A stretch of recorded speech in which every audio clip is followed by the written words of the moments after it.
그러고 말씀 듣도록 하겠습니다. 하나님 아버지, 하나님의 말씀을 듣기를 원합니다. 성령님, 이 모든 시간 인도하시고 당신의 뜻대로 은혜를 베풀어 주시옵소서. 예수 그리스도 이름으로 감사하며 기도하였사옵나이다. 아멘.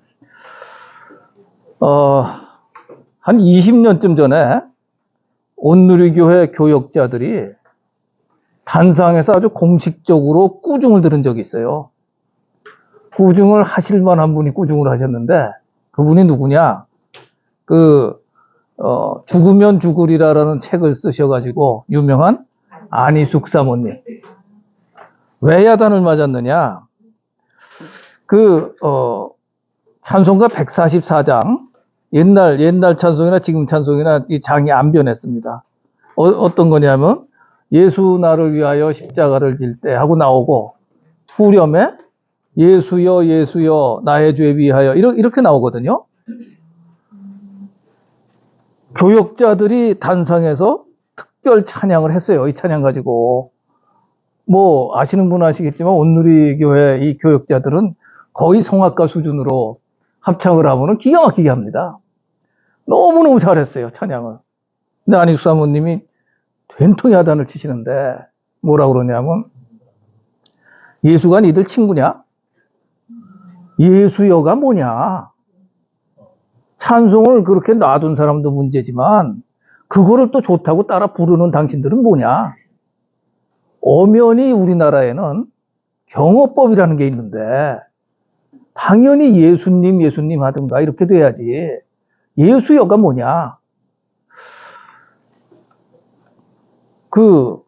제가 지난 이제 2, 3년 동안 신대원에 갔더니 신대원은 더 심해요.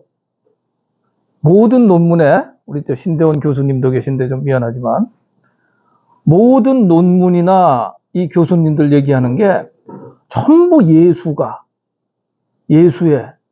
예수에게. 그래갖고 제가 너무 열을 받아가지고, 또 장로니까, 나이가 많으니까 물어봤어요. 아니, 도대체 당신들 뭐 하는 거예요? 이 대한민국 땅에서 예수님 믿는다는 사람들이 예수가 이게 무슨 소리냐 그랬더니, 이게 참 우스운 얘기인데요. 민망한 얘기고, 학계의 전통이 그렇게 됐답니다, 요즘. 그래가지고 그 논문이나 뭐 이렇게 얘기하고 그럴 때 예수님이 이렇게 말하면은 좀 어색하고 촌스럽게 들린다는 거예요. 그 말을 듣고서 이제 너무 속이 상했는데, 최신 찬송가를 보면은, 그게 제가 떠든 소리, 안희숙 사모가 한 얘기를 사방에서 떠들었거든, 나도. 그게 뭐냐? 그랬더니 예수님으로 바뀌었더라고요. 너무너무 잘 바뀐 일이에요. 근데 안희숙 사모님이 그 얘기를 하시면서 뭐라고 얘기를 하시냐면은, 요즘 크리스찬들이, 교회 다니는 사람들이 하나님하고 정이 없어요, 그러나. 하나님하고 정이 없어요. 그냥 좋은 설교, 뭐 엄청나게 연구한 설교, 이런 설교들을 많이 들으니까 귀는 높아졌는데 하나님하고 정은 없다는 거예요. 이 말씀이 저는 굉장히 인상적이었고, 그때 부흥회 때 와서 말씀하셨는데, 그 3일 동안의 부흥회 때 들은 말씀이 어찌 보면은 제 신앙의 기초가 됐어요. 그래서 오늘 나누고 싶은 말씀은, 정말 우리는 하나님과 얼마나 친한가, 얼마나 정이 있는가, 이제 그런 말씀을 성경 본문에 의하고 좀 이렇게 보려고 합니다. 아까 우리가 이제 본문으로 읽은 태초에 하나님이 천지를 창조하시니라, 우리 이제 경기 출신들과 그 배우자들이니까 강해 설교식으로 반은 성경 공부고 반은 큐티고 나머지 100%는 성령께서 인도하시는 대로 말씀을 좀 나눠보려고 합니다. 1장 1절은 이렇게 말씀하세요. 태초에 하나님이 천지를 창조하시니라. 자, 이게 무슨 얘기입니까? 이게 객관적인 사실에 대한 기술이에요?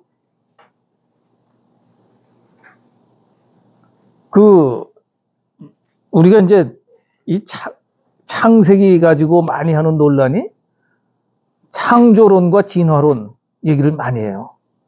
근데 끝없는 논쟁이에요. 왜 끝없는 논쟁이 되죠? 이거는 과학적으로 설명될 수 없는 일이기 때문에 그래요. 창조과학 분야가 있지만 그건 조금 다른 분야고, 창조냐 진화냐를 과학으로 100% 거부할 수 없게 이렇게 증명할 수가 없습니다. 그 말은 다른 얘기로 하면은 이거는 인투이티브한 논쟁이란 얘기예요. 직관적으로 우리가 그렇게 믿어지느냐 안 믿어지느냐의 이야기이기 때문에, 이게 직관적으로 안 믿어지는 우리 친구들에게 아무리 믿음이 생긴 사람이 설명을 해도 그들 귀에 안 들어갑니다. 그렇다면 이 말씀은 무슨 말씀이냐? 이것은 과학적인 기술을 하시는 게 아니에요, 하나님이. 무슨 말씀이에요? 선포하시는 것입니다. 태초에 내가 천지를 창조했다. 이 말씀의 의미를 조금 생각해 보기를 바랍니다. 자, 우선 원어를 보면요, 우리가 그냥 창조주 하나님 이렇게 생각할 때와 조금 달라요. 조금 다르게 느낄 수 있어요. 영어로 원어를 영어로 표현하면 이런 식으로 갑니다. In the beginning이에요. 태초에, in the beginning. 히브리어도 똑같습니다. 네? 처음에, 시작에, 뭐 이렇게 가요. 베레슈트, 바라, 뭐 그렇게 가는데, 그 다음에 창조하시니라, 만드셨느니라. 그 다음에 나오는 건 뭐냐면은 영어로 말하면 the skies and the earth, 그렇게 돼요. 그러니까 근데 히브리어에는 숫자 개념에 아주 그 명사에 다른 게 있어요. 뭐냐면 쌍수라는 게 있습니다. 단수가 있고 복수가 있잖아요. 쌍수가 있어요. 세상에는 쌍으로 된 게 많은데 눈 같은 거 얘기할 때 쌍수로 표현해요. 복수가 아니고. 네? 손 그럴 때 두 손 하고 우리는 말하잖아요. 이 사람들이 쌍수로 손들 그러면 두 손이에요.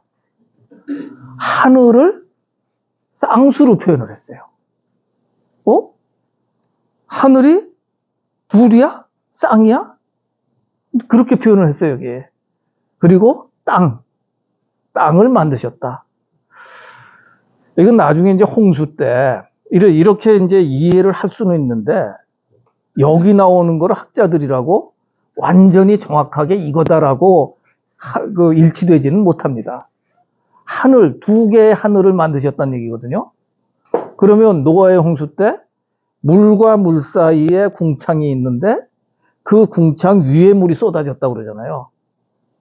궁창 위에 또 하늘이 있었다는 개념? 그건 좀 비슷해요. 여하간 하나님이 그렇게 만드셨다.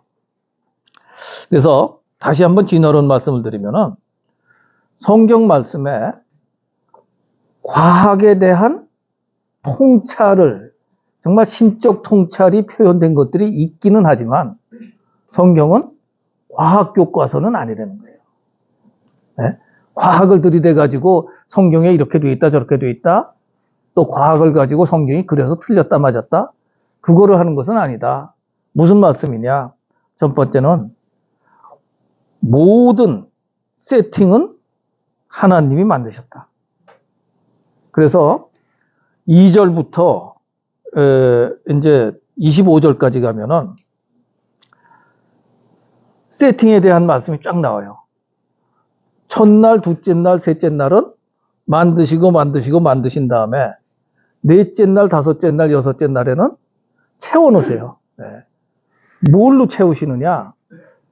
말하자면 출연자들을, 무대를 만드시고 4, 5, 6일에는 출연자들을, 이 배우들을 딱 넣으시는 거예요. 우리가 예배 드릴 때 이제 그런 말씀을 하는데, 청중은 딱 한 분이다. 하나님만이 우리가 드리는 예배를 보시는 관객 혹은 청중이고, 우리 모두는 출연자. 그러니까 우리가 신령과 진정으로 예배를 잘 드리는지, 하나님을 창조주 아버지로 인정하는지, 높여드리는지, 이거를 창조주 하나님이 보고 계시는, 그게 예배라는 거죠. 이 창조론의 1장 1절부터 1장 25절까지의 가르침에 이제 몇 가지 생각해 볼 수가 있어요. 첫째는 뭐냐? 우리는 피조물이라는 사실이에요. 너무나 단순하지만 하나님을 모르는 자들은, 혹은 하나님에 대해서 들었어도 하나님을 온전히 알지 못하는 자들은 너무나도 많이 실수하는 게, 내가 하나님이고 내가 주도성을 가지고 성경을 분석을 하고 하나님에 대해서 연구를 하고 하나님을 테스트하는 것처럼 생각을 하고 그렇게 하기도 합니다. 근데 성경에 1장 1절부터 나오는 거에 따르면은 모든 이 세상에서 벌어지는 일의 주도권은 하나님께 있다는 거예요. 우리는 하나님이 어떤 목적 때문에 어떤 사명을 부여하셔가지고 이 땅에 존재하는 피조물들이다 하는 게 이제 1장 1절부터 강조하고 있는 내용이죠.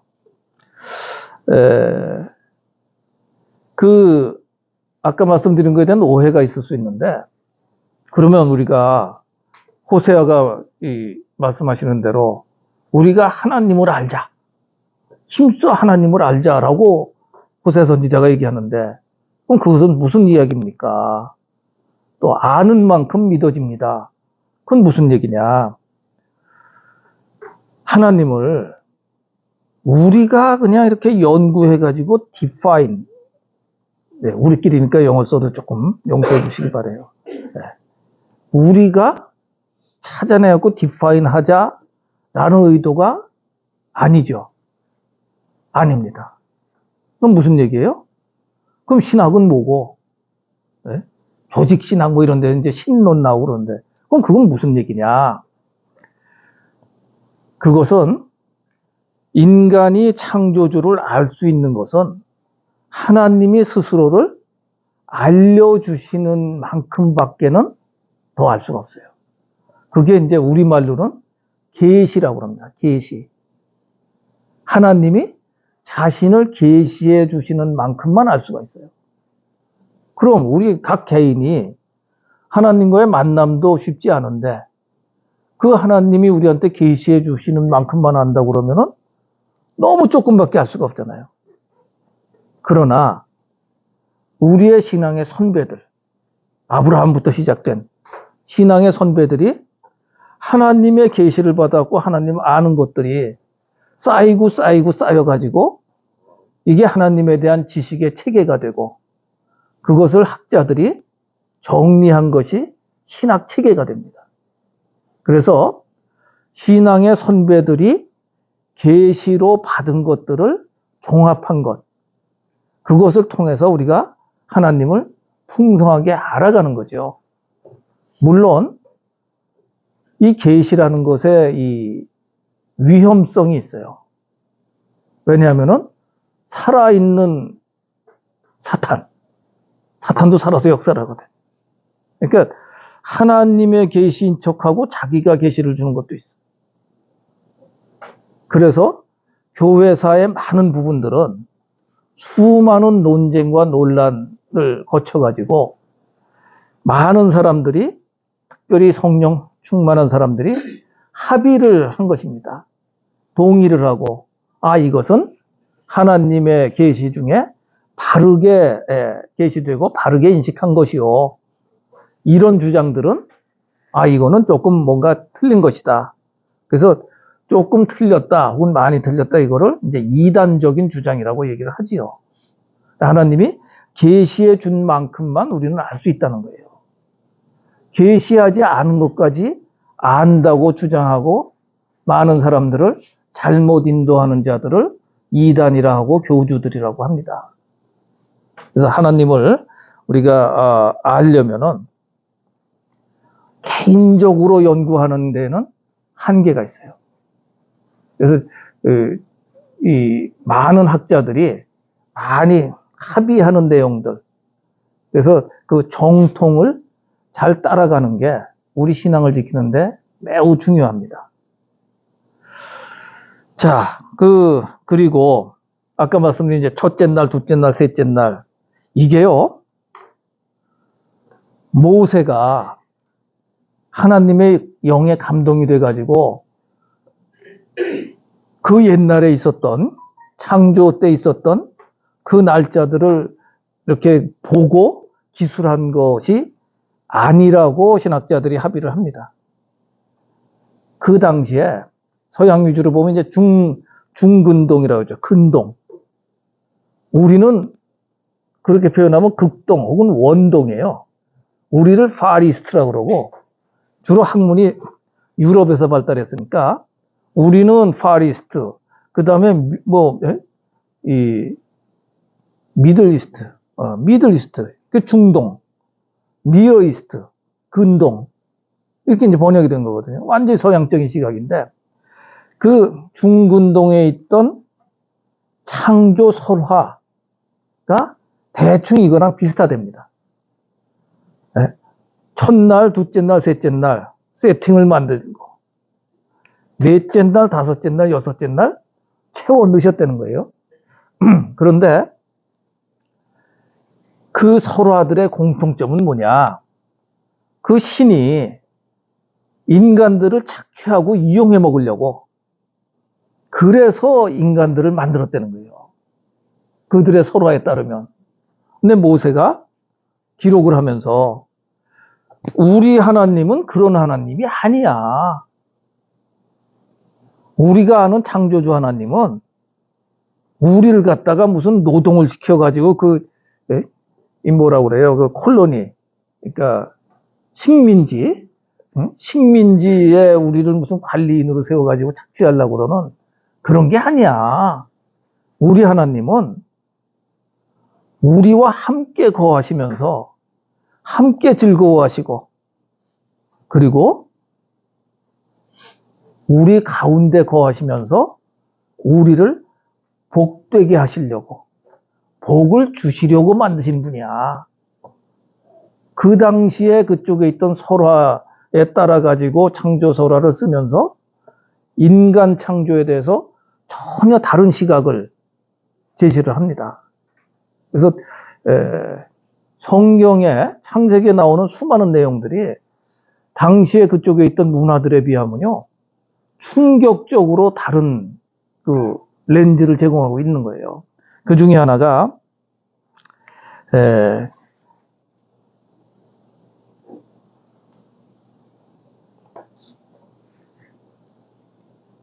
조금 내려가면 이제 27절을 미리 좀 가보면은 이런 말씀을 또 해요. 하나님이 자기 형상 곧 하나님의 형상대로 사람을 창조하시되 남자와 여자를 창조하시고, 여기 남녀의 차이가 전혀 없어요. 이거는 그 당시에 그 문화에 따르면은 이거는 정말 말도 안 되는, 아무도 동의할 수 없는 그런 주장을 모세가 기술을 하고 있는 거예요. 여성에 대해서 이 여성에 대한 칭호가 여러 가지 있었지만 해어화라는 칭호를 들으신 분이 많을 거예요. 해어화라고 써요. 해석한 데는 그 해자에다가 말씀 어자에다가 꽃화자를 써요. 여자는 남자들이 갖고 노는 꽃이야. 그런데 말을 알아듣는 꽃이야. 그래서 이게 최선의 경우에 누구한테 이 별명이 주어졌냐 하면은 양귀비한테 주어졌어요. 네. 당현종이 양귀비를 부를 때 해어화라는 이름을 썼다고 그러는데, 이 명칭을. 근데 실제로는 이게 이제 어디서 많이 쓰였느냐, 여성을 비하하면서, 그러나 미인이란 얘기죠. 주로 기생들을 칭할 때, 사대부라는 인간들이 기생들을 칭할 때 이렇게 썼습니다. 이렇게 꽃으로 취급하는 거예요. 장식용 꽃으로. 그래서 이건 말을 알아듣는 꽃이네. 이렇게 해가지고 나중에 이게 이제 어디서 오해가 나오냐면은 돕는 배필을 지으리라 할 때 돕는 배필을 에젤이라고 그러죠. 에젤. 그거는 이제 혹시 제가 다음 뭐 설교 기회가 주어지면은 그 타락 부분에서 좀 말씀을 드릴 건데, 여하간 돕는다는 걸 잘못 해석해가지고 요즘 말로 하면 도우미, 도우미로 해석을 하고 노예도 그런 식으로 해석을 하고 해가지고 여성을 비하하고 착취하고 학대하고 뭐 그렇게 했던 게 이제 인간 역사고 기독교 역사도 수천 년을 그렇게 해왔던 거죠. 그래서 이때 이제 말씀하시는 걸 보면은 모세를 통해서 이 창세기 1장에서 하시는 말씀은 너희는 귀중한 존재야. 우리의 형상대로, 우리의 모양대로 만들어진 존귀한 존재야. 이 말씀을 우선 하시는 거예요. 그 말씀은 또 뭐냐? 나와 함께 동역하자는 얘기를 하십니다. 자, 조금 더 보겠습니다. 26절에 하나님이 이르시되 우리의 형상을 따라 우리의 모양대로 우리가 사람을 만들고 그들로 바다의 물고기와 하늘의 새와 가축과 온 땅과 땅에 기는 모든 것들, 아까 말씀 나눈 컨텐츠들을 다스리게 하자. 자, 이 다스리게 하자가 뭐냐? 이걸 또 많은 사람들이 오해를 했고 최근까지도 오해를 해가지고 지구상에 있는 모든 동식물들을 인간이 마음대로 착취를 해왔습니다. 그러다 보니까 환경이 오염이 되고 파괴가 되고 결국 지구온난화로 기상이변이 오니까 실감이 나요. 이제야. 이거는 우리 마음대로 하라는 얘기가 아니구나. 그건 나중에 땅을 정복하라는 명령도 똑같습니다. 땅을 정복하라, 다스리라, 이 말씀은 섬기라는 말씀이에요. 섬기라는 말씀. 그러니까 잘 보살펴라. 그런 말씀인데 그거를 니들 맘대로 해라. 이렇게 인간 위주로 해석을 했던 거죠. 그래서 우리에게는 명령이 보통 얘기하는 5가지 명령이 주어져요. 28절에서 하나님이 그들에게 복을 주시며 그들에게 이르시되 생육하고 번성하여 땅에 충만하라, 땅을 정복하라 등등등등을 다스리라. 그래서 5가지 명령이라고 얘기를 합니다. 생육하라, 번성해라, 땅에 충만하라, 땅을 정복하라, 그리고 모든 생물을 다스리라. 근데 이거요, 한번 잘 들여다보세요. 이게 5가지 명령일까요? 생육하라는 명령은 뭐예요? 자녀를 낳아라. 자녀를 낳아라. 번성하라는 명령은 뭐예요? 많이 낳아라. 하나님 주시는 대로 많이 낳아라. 땅에 충만하라는 뭡니까? 엄청 많이 낳으란 얘기예요. 그렇잖아요. 보세요. 네? 생육해라. 그래서 번성해라. 땅에 충만할 정도까지 낳아라. 하나님이 아까 이제 그 물고기 다스리는 거 말고는 이게 처음 주신 명령인데 지금 이 세대는 하나님이 주신 첫 명령을 거부하고 있는 세대. 사실상 저희 부부도 저는 마음속에 감사한 것은 다행히 우리는 이 중절은 한 적이 없어요. 근데 그럼에도 하나님 앞에서 조금 이게 저거 된 게 피임은 했어요. 그래서 줄 만났어. 이 명령에 위반한 거예요. 좀 마음이 좀 클클합니다. 네. 네. 자, 그 다음에 아까 말씀드린 것처럼 땅을 정복하라. 이 명령도 마음대로 뭐 아마존에 있는 열대우림도 그냥 예? 공장 짓는 대로 농지 만드느라고 개척해라. 그런 얘기가 아니라는 거죠. 땅을 잘 관리하고 잘 섬겨라. 너희들 먹을 것들은 충분히 주니까 욕심 부리지 말고 잘 섬겨라. 그런 말씀이죠. 그래서 인간 창조의 목적으로 이 세 가지 사명을 주시는데, 자녀 많이 낳아라. 그 다음에 자연을 섬겨라. 세 번째, 동식물도 섬겨라. 그런 명령을 주시는 거죠. 그러면서 이 명령은 무슨 말씀이에요? 번성해서 행복하게 살라는 말씀입니다.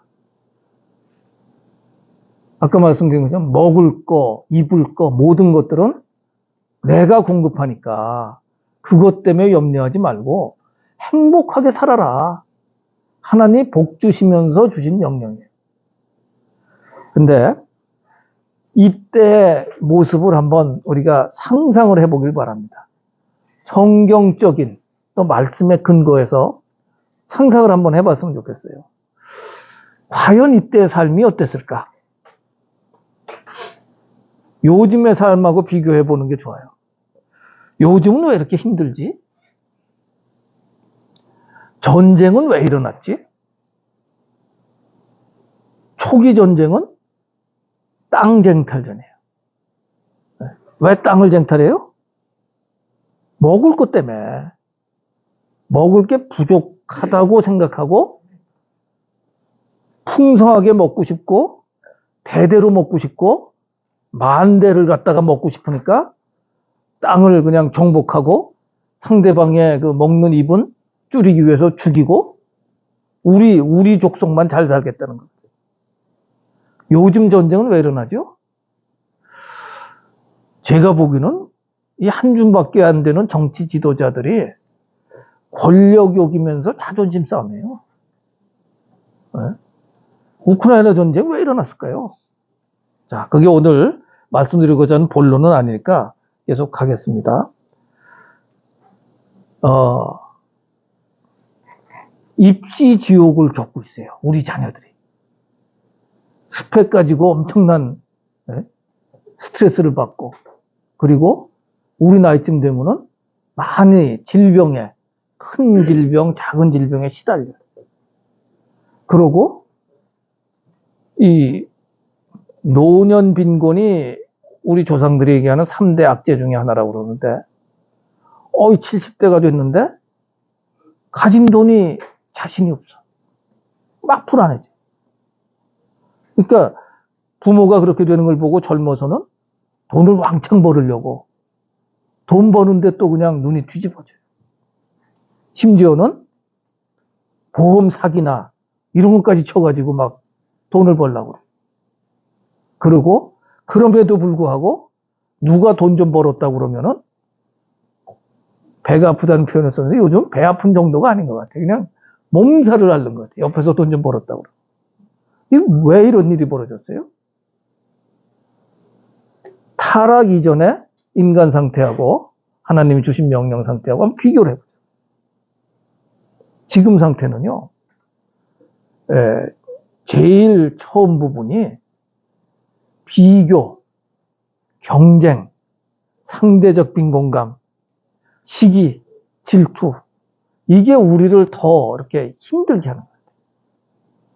이 당시에는 보십시오. 하나도 없었습니다. 그런 게.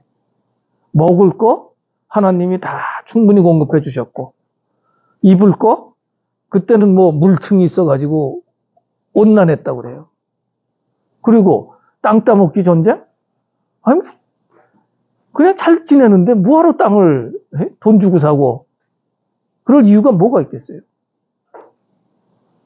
아마 그 당시에는 경제학 박사도 필요가 없었을 거예요. 전혀. 그냥 살면 돼요. 어떻게?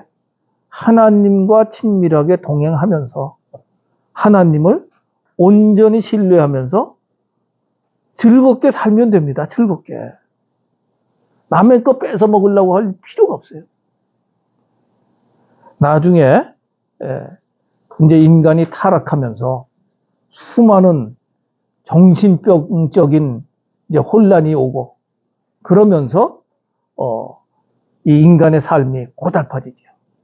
그거는 기회가 오면 더 말씀드리겠지만 중요한 거는 이 아까 말씀드린 대로 다스리라는 명령이 군림하거나 착취하라는 명령이 아니었듯이 인간 간의 관계도 군림하거나 착취할 필요가 없는 그런 상태였습니다. 어찌 보면요, 우리의 소망은 이때의 상태로 돌아갈 수 있을까? 하나님과 대면하여 보면서 모든 것을 공급해 주시는 하나님을 온전히 신뢰하고 체험하면서 아무 걱정 없이 그리고 인간 간의 다툼과 분쟁도 없이 그렇게 살아갈 수 있을까? 저는 개인적으로 회복된 세상, 새 하늘과 새 땅, 새 예루살렘이 내려왔을 때 그런 삶이 아닐까라는 생각을 합니다. 그것이 우리 믿는 자의 소망이 아닌가 하고 생각을 해요. 그러니까 뭐 전천년설, 후천년설 하는데 주와 함께 다스리리.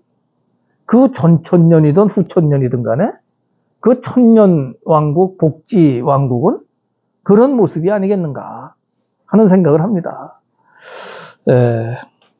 그래서 이제 29절, 30절을 보면은 이런 말씀을 하세요. 29절, 누가 성경책 갖고 계시면은 정권사님 한번 좀 읽어주세요. 하나님이 이르시되 내가 온 지면에 심는 모든 채소와 씨를 열매맺는 모든 나무를 너희의 주변에 너희의 먹을 거리라 하리라. 네, 먹거리를 다 주시니까 아까 말씀드린 것처럼 전쟁 날 이유가 없어요. 권력 가지고 횡포 부릴 이유가 없어요. 30절 김순영 권사님 한번. 또 땅의 모든 짐승과 하늘의 모든 새와 생명 있어 땅에 있는 모든 것에게는 내가 모든 풀을 먹을 거리로 주노라 하시니 그대로 되리라. 네, 동물 식물 간에도 다툴 필요가 없어요.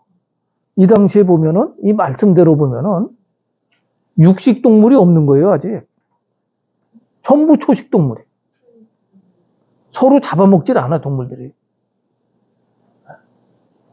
이런 세상으로 회복된다고 이사야 선지자는 말하고 있습니다. 나중에. 그래서 이거를 다른 한 단어로 얘기하면 뭘까요? 평화. 평화로운 세상이었다. 타락하기 전에는. 그리고 우리가 평화로우면요, 그런 거 아시죠? 평화로우면 얼굴이 아름다워져요. 그냥 그 욕심 부리면 얼굴에 욕심이 나타나고, 미워하면 얼굴에 미움이 나타나고, 분노하면은 그냥 요 양미간이 바짝 이렇게 주름살이 생기고. 그래서 평화로운 세상, 다른 말로 하면은 자연도 아름답지만 인간도 안과 밖이 다 아름다운 세상이었다는 거죠. 그리고 31절을 우리 최 권사님 한번 읽어주시죠. 하나님이 지으신 그 모든 것을 보시니 보시기에 심히 좋았다. 하늘과 아침이 여섯째 날이니라. 네, 보시기에 그 전까지는 전부 좋았더라 하다가 마지막 날 완성을 하시고서는 보시기에 심히 좋았더라 그래요. 완성하셨다는 거예요. 근데 이 완성된 이 모습이 더 이상 인간이 손댈 것이 없는 그런 상태가 아니잖아요. 땅을 정복해라, 모든 동식물을 다스려라 하는 거는 인간이 섬겨가지고 더 아름답게, 더 평화롭게 그렇게 할 수 있는 그런 어떤 실험실, 재료실이 준비가 잘 됐다. 이제 인간들아, 너희는 나와 함께 이것들을 다스리자. 나중에 2장, 3장에서 나오는 말씀이지만 하나님이 저녁마다, 서늘할 때마다 동산을 거니시면서 아담과 하와와 대화를 하세요. 아까 말씀드린 우리의 진정한 소망의 그림이 어떤 모양이냐. 이런 자연의 평화도 있는데, 동식물의 평화도 있는데, 캐톨릭의 용어에 따르면은 지복직관이라는 표현을 씁니다. 네, 들어보셨죠? 지복직관이라는 표현을. 직관이 뭔지 아시죠? 저는 야구를 좋아해가지고 야구 중계할 때 직관이라는 얘기 많이 나와요. 야구장에 가서 직접 보는 거. 그게 직관이에요. 지복은 뭐예요? 지복.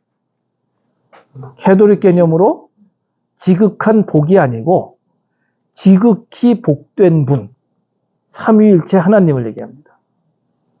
그러니까 회복된 가장 이상적인 그림은 삼위일체 하나님을 거울로 보는 듯이 희미하게 보는 게 아니라 얼굴과 얼굴을 맞대가지고 선명하게 보는 그 상태예요. 그래서 우리에게 가장 복된 상태는 자연을 다스리는 것도 좋고 안 싸우는 것도 좋은데 가장 복된 상태는 뭐냐? 삼위일체 하나님과 가까이서 동행하는 거예요. 타락 이전의 그림이 그 그림입니다. 그러니까 우리 찬송가 중에 그런 거 나오잖아요. 예수님 생각만 해도 마음이 좋거늘 그 얼굴 뵐 때야 얼마나 좋으랴. 그게 정말 우리의 소망을 표현하는 그런 노래라고 믿습니다. 이렇게 살 때 이거 하나만 더 질문을 드릴게요. 자, 이때 인구가 2명이었을까요? 이건 성경적 상상이지만 조금 상상력이 더 동원돼야 되는데, 아니 생육하고 번성하고 땅에 충만하라는 명령을 주시고 남자와 여자를 만들어 놓으셨는데 그게 자녀들이 생기지 않았겠어요? 카인과 아벨이 첫 아들, 둘째 아들이었을까요? 그건 모르겠어요. 다시 또 학자들 얘기를 좀 들어봐야 되는데 여하간 자녀들이 많았을 것이다. 그리고 처음에는 뭐 이렇게 근친 결혼이 됐을지 모르지만 하여튼 인구들이 이미 늘어나고 있었을 것이다. 이렇게 학자들이 많이 얘기를 합니다. 그러나 다툼이 없고 행복하게 살아요. 그리고 하나님이 그들 가운데 같이 계십니다. 그냥 계시기만 했을까요? 대화를 했겠죠. 친밀하게. 모르면 하나님한테 다 여쭤봤겠죠. 필요한 건 다 알려주셨겠죠. 이런 모습으로 살아보고 싶지 않으십니까? 조초가 아니라 그게 최후의 우리의 소망이에요. 그렇게 살 수는 없을까? 네, 말씀을 정리하겠습니다. 아까 처음에 말씀드린 것처럼 우리는 이렇게 좋으신 하나님과 과연 이 각박한 세상에 살면서 얼마나 정이 들어 있습니까? 얼마나 개인적으로 친밀하게 지내세요? 비록 지옥 같은 이 세상이지만 하나님과 이렇게 친밀하게 지낸다면은 지옥 가운데서 우리는 천국을 살고 있는 것입니다. 저는 우리 육실동행 식구들이 이런 삶을 사시기를 바랍니다. 하나님을 깊이 체험했던 다윗은 이렇게 노래를 해요. 뭐라고 하느냐? 시편 34편에 이런 말씀이 있어요. 너희는 여호와의 선하심을 맛보아 알지어다. 이게 언제 쓴 시냐 하면은 다윗이 저 아비멜렉한테로 도망가가지고 죽을 뻔하니까 미친 척할 때. 네. 그래가지고서 겨우 목숨을 살려 나왔을 때 그때 다윗이 딱 느낀 거예요. 이 위험을 피하게 하시니가 하나님이시구나. 내가 하나님의 선하심을 맛보아 안 것처럼 너희들도 그러기를 바란다. 라고 다윗이 얘기를 한 거예요. 저는 이 다윗의 이야기를 여러분들에게 똑같이 축복하기를 원합니다. 우리 회원들 모두 하나님의 선하심을 머리로만 남의 얘기 듣고서만 아는 것이 아니라 직접 하나님의 선하심을 체험해서 맛을 보고 알듯이 그렇게 아는 존재가 다 되기를 바랍니다. 그래서 이 어려운 세상에서 정말 하나님과 친밀하게 지내고 그래서 복된 삶이 되고 천국같이 그런 삶을 누리는 모든 분들이 다 되시기 바랍니다. 기도하겠습니다. 살아계신 하나님 아버지, 저에게 복 주시기를 원하시는 하나님, 그 하나님을 우리 모두가 개인적으로 친밀하게 만나고 또 친밀하게 동행함으로 하나님의 선하심을 체험하는 자가 되기 원하며 그런 삶을 살며 이 땅을 천국처럼 기뻐 뛰며 살아가는 우리 모두가 되기를 원합니다. 성령님, 저희를 인도하시고 저희를 복되게 하여 주시옵소서. 예수 그리스도 이름으로 감사하며 기도하였사옵나이다. 아멘.